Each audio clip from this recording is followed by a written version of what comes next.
السلام علیکم دوستو، آج کی کہانی کا نام ہے مدد کرنا سیکھو۔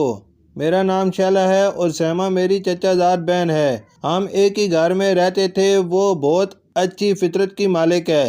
کبھی دروازے پر کوئی مانگنے والی بھکارن آتی تو وہ پیسے دینے کے بجائے ان سے کہتی 20 روپے دوں گی، ہمارے برتن دھو دو، یا ہمارے پودوں کو پانی دے دو، یا پیاز لہسن چھیل دو، یا جھاڑو دے دو۔ اکثر اوقات مانگنے والی عورتیں یہ سن کر رفو چکر ہو جاتی، کوئی شاذ و نادر ہی ٹک پاتی۔ چچی جان کہتی، سیما تمہیں خدا سمجھے کیوں ان کو اندر لے آتی ہو؟ ان میں سے کوئی چور بھی تو ہو سکتی ہے۔ سیما محلے میں اکثر شب و خالہ کے گھر چلی جاتی۔ ان کی چھوٹی بیٹی جسمانی طور پر معذور ہے۔ سیما اس کو مختلف رسالوں سے کہانیاں پڑھ کر سناتی۔ ایک روز میں سیما کو بلانے شب و خالہ کے گھر گئی تو دیکھا سیما معذور لڑکی کے بستر کے قریب کرسی پر بیٹھی کہانیاں سنا رہی تھی اور لڑکی کے چہرے پر مسکراہٹ پھیلی ہوئی تھی۔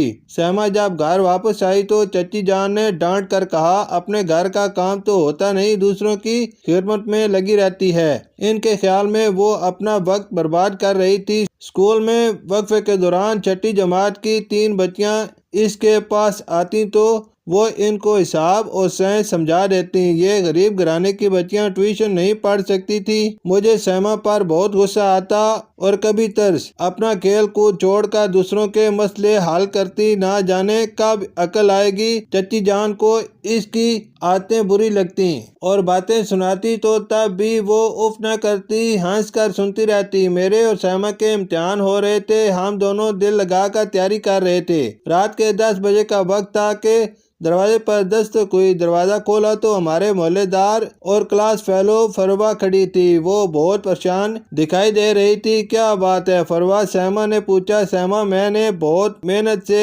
آخری 2 ابواب کے نوٹس بنائے تھے، پتہ نہیں کہاں رکھ دیے۔ سب تیاری مکمل ہے لیکن وہ نوٹس نہیں مل رہے۔ میں بہت پریشان ہوں۔ اگر نوٹس نہ ملے تو میری پوزیشن پر اثر پڑ سکتا ہے۔ سیما نے جرنل سائز کے آخری 2 ابواب کے نوٹس جو سیما نے اپنے لیے تیار کیے تھے فروہ کو دے دیے۔ لو یہاں سے تیاری کر لو۔ سیما نے مسکرا کر کہا، لیکن تم کیسے تیاری کرو گی؟ فروہ نے حیرانگی سے پوچھا۔ میں نے ان 2 ابواب کی تیاری کر لی ہے، تم بے فکر ہو جاؤ، سیما نے اطمینان دلایا۔ فروہ کے جاتے ہی میں سیما پر برس پڑی۔ اگر تم اسے نوٹس نہ دیتی تو میں یا تم فروہ سے آگے جا سکتے تھے۔ سیما نے سکون بھرے لہجے میں کہا، کوئی بات نہیں، کسی پریشان انسان کی مدد کرنا ہمارا فرض ہے۔ بہرحال بات آئی گئی ہو گئی، ہمارے امتحان ختم ہو گئے، اب نتیجے کا انتظار تھا۔ آخر وہ دن بھی آ پہنچا۔ تمام طلبہ اسمبلی گراؤنڈ میں جمع تھے۔ جیسے ہی ہماری جماعت کی باری آئی تو میں اور سیما چوکنے ہو کر بیٹھ گئے۔ پہلی پوزیشن پہ ہیں سیما انور، پرنسپل نے اعلان کیا۔ سیما حیرت و خوشی کے مارے کنگ ہو کر رہ گئی۔ پرنسپل اور کلاس ٹیچر نے اسے ایوارڈ دیا اور خوب تھپکی دی۔ دوسرے نمبر پر فروہ تھی اور تیسرا نمبر میرا تھا۔ آخر میں پرنسپل نے اسکول کی بیسٹ اسٹوڈنٹ کا اعلان کیا۔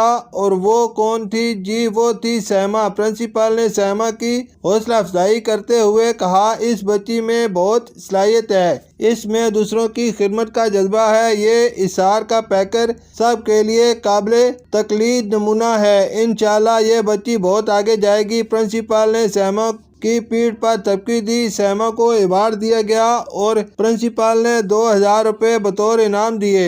سیما کا چہرہ مسرت سے گلنار تھا۔ ہمیشہ فروہ فرسٹ پوزیشن پر آتی تھی لیکن اس بار وہ 2 نمبروں سے دوسری پوزیشن پر آ گئی۔ فروہ دوسری پوزیشن پر بھی خوش تھی کیونکہ جنرل سائنس کے نوٹس کھو دینے کے بعد وہ بہت مایوس ہو گئی تھی اور سمجھتی تھی کہ شاید وہ چوتھی پوزیشن پر چلی جائے۔ تمام طالبات نے سیما کو مبارکباد دی۔ مجھے بھی یقین ہوا کہ جب کوئی انسان اللہ کے دوسرے بندوں پر مہربانی اور آسانی کرتا ہے تو اللہ تعالیٰ اسے عزت اور انعام سے ضرور نوازتا ہے۔ شکریہ۔